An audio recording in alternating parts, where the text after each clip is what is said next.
Sorry. Hey, Dalton. Well, I know Georgia was the #1 defense coming in. Just how tough were those guys, and were they even better maybe than you expected? Yeah, it was a great football team. Those guys, they're coached extremely well. It's an elite group of guys they've got in there, and they're #1 defense and #2 in the country for a reason.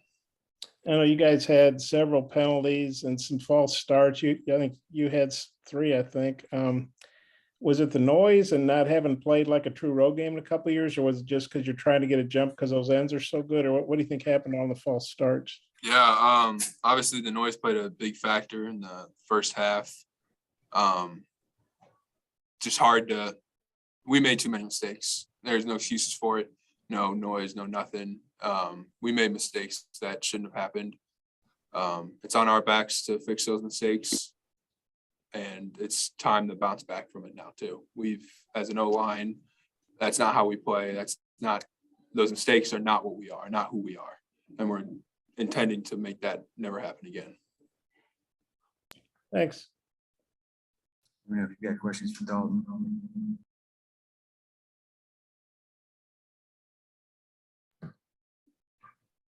Any more?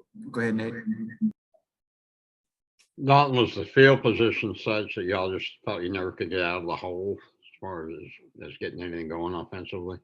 No, I mean, the defense did a great job of doing what they needed to do. And we as an offense just got to execute better, especially as an O-line. And it's hard because we allow those penalties to happen and you're starting behind the sticks 1st and 15. That's not a good starting point. It's easy on a defense to close that distance down and make you 3rd and long when you have the time. And we just got to get better at it. As an O-line, we got to get better at it.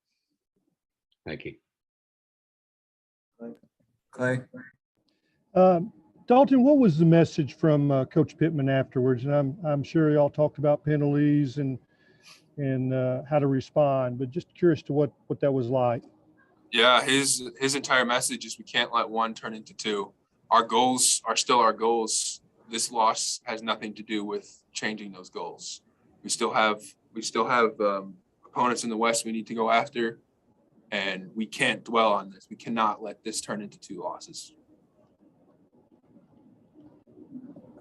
Bob. Dalton, and you guys are averaging 30-some points, I think 35 some coming in. You've obviously played some other good defenses like Texas and A&M. But how frustrating is it to get shut out? And obviously that you never want that to happen. Yeah, it's incredibly frustrating, especially with the O-line. We were incredibly frustrated at our lack of performance, and we're going to do a much better job come next week. And especially, we just didn't play like ourselves. We didn't play like we should have. We didn't play like ourselves, and we got to get better at that. And I know you guys' confidence had to rise with each one of these big wins you've been having. Does the confidence take a hit now, or how do you maintain the confidence that you've built with this early season success?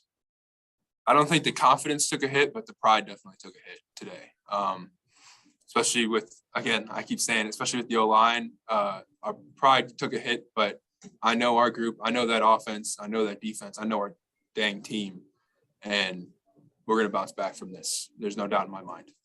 I would imagine a game like this would be, pretty motivating. Is it? Yes, absolutely. It is incredibly humbling, incredibly motivating. Thanks. Thank you. All right, that wraps up. Thanks, Dalton.